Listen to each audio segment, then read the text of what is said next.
Hi guys! Welcome back to StarrSoaps channel. How are you today? I'm doing good. Today I am making a video showing you how I wrap my soaps.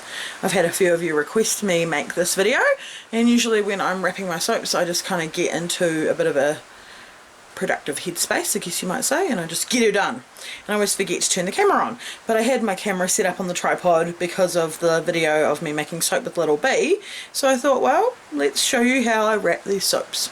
So come along with me and I'll show you how I wrap them. Squee!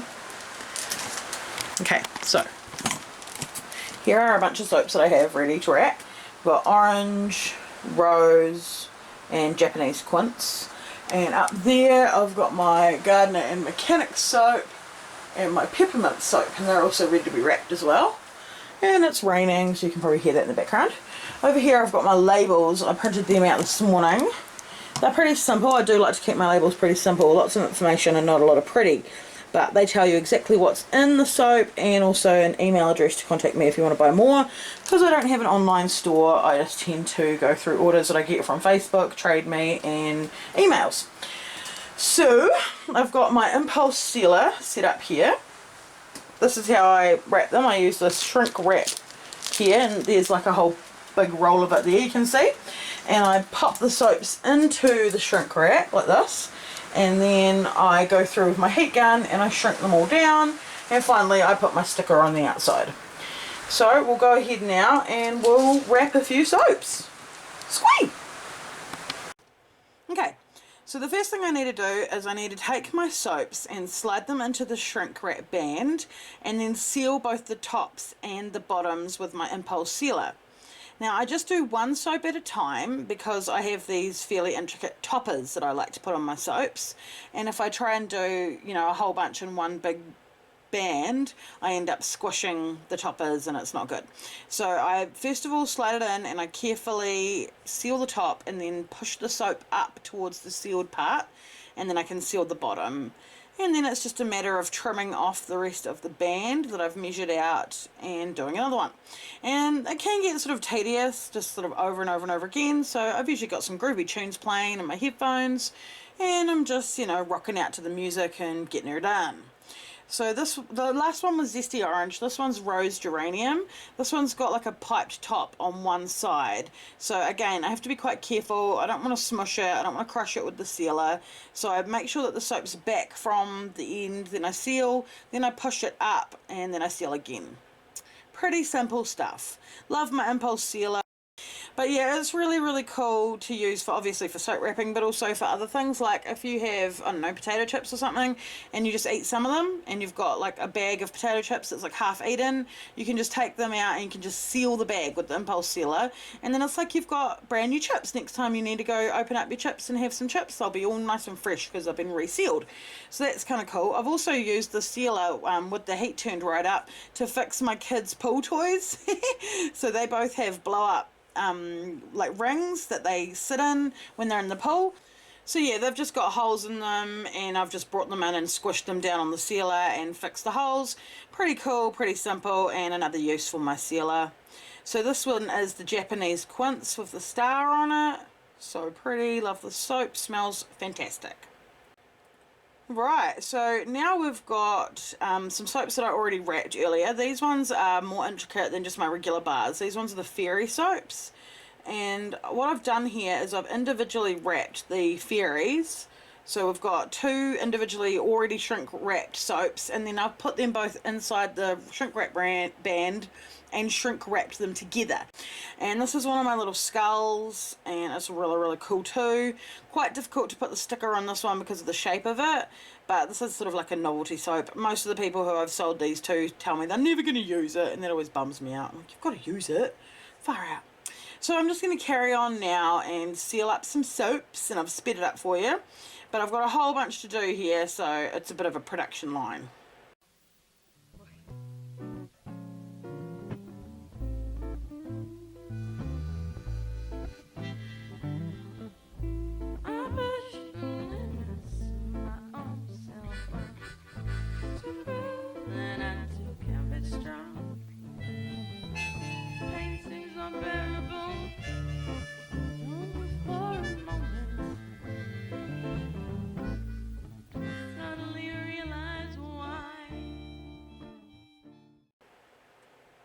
Alright, so now that we've got them all sealed with the impulse sealer, it's time to hit them with the heat gun. So this is my heat gun, and it's dangerous. You have to be careful with it. It gets really hot, especially the metal bit. I've burned myself on it before by accident, but still, you know, you got to be careful with these things. Power tools, girls and guys and everyone. So I've got my door open in my soaping room, which I don't usually when I'm out in my soaping room, because it gets so hot when I'm using the heat gun, and the cat's coming in and out, so you might get to see a little bit of her. So okay, I'm going around and I'm sealing every part of this with the heat gun. I'm just kind of like blasting a little bit on it, not holding on it for ages. And when I get to the bottom where it's sealed, I rub it against my my surface here, which is like a metal surface. This is a camper cooker I'm working on. So you can see here the bagged one versus the shrinked one, and I just love how professional it looks when it's all shrunk. So yeah, like I was saying, this is a camper cooker that I'm sitting by and that I'm working on, and it is metal, and that's why I do it here, because I can take the hot soap, you know what I mean, the soap with the hot shrink wrap, and rub it against the metal, and that helps to give a nice flat seam, so I can actually stand them up at my stall at markets, and people can stand them up in their bathrooms before they open them and use them. So yeah, it's pretty cool. I do find that when it comes to the top part, especially with the toppers, I have to use my hands, and which can be a bit it's a bit hard and I have to be careful. It's tricky, but I just basically get my fingers and I press down those bits, and I do it when it's hot, so that then when it's cool, it's all nice and flat. The other thing that I find that can happen sometimes is I can get little holes in my shrink wrap, and that's sort of not such a big deal. In fact, it can be handy to have a small hole, because then you can smell the soap through the hole, and a lot of people quite like to be able to smell the soap. So this one's got a little hole, which is totally fine. I'm happy with that. I'm just pointing to it so you can see it there.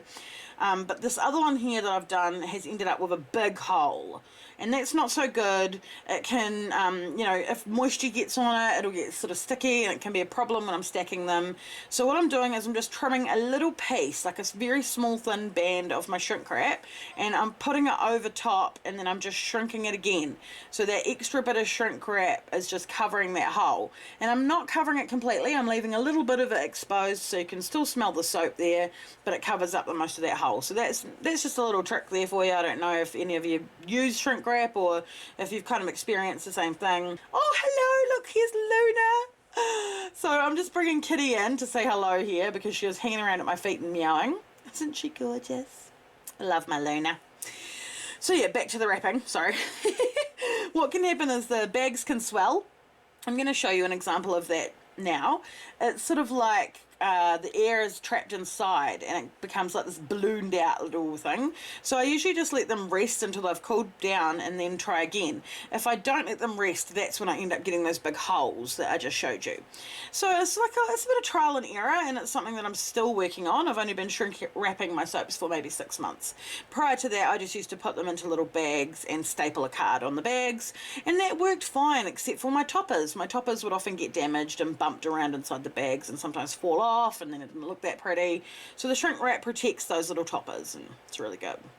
So I've sped things up here because I have a lot of soaps to wrap, and I don't want to bore you guys, but I'm now wrapping the little bars of rose geranium and the little bars of orange zest.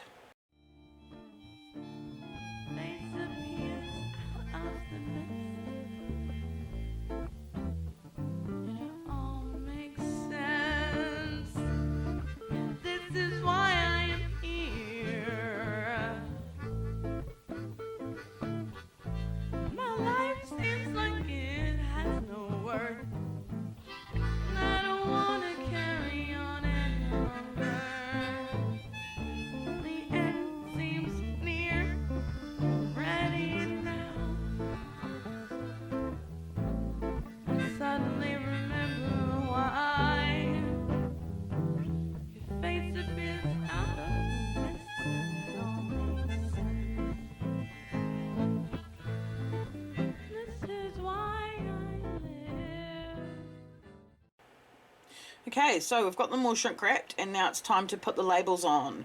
With my little short bars here, my label is just a little bit too long, so I tend to line up one side perfectly to the edge of the soap, and then fold the other side around the corner of the soap there, so it's sort of like tucked around the side. Works well, and the stickers don't peel off. Sometimes if I've had to put stickers on soaps like this and it's not quite the right shape, the sticker will just peel off, or a part of it will lift up on the edges, trying to make sure that those stickers are staying on those bars of soap. And here's how it looks. I do think it looks nice. I know a lot of people put pretty backgrounds on their stickers, and they have a lot of artistic stuff going on with their stickers, but mine, as you can see, are pretty plain, and it's just more about giving you the information. You've got my logo, you've got the title of the soap, and then you've got everything that it contains. You know, you don't want somebody being gifted a soap and they're allergic to something and they don't know everything that's in it, they try it and then they have a reaction. That would be the worst. So we want to make sure that people know exactly what's in the product they're buying.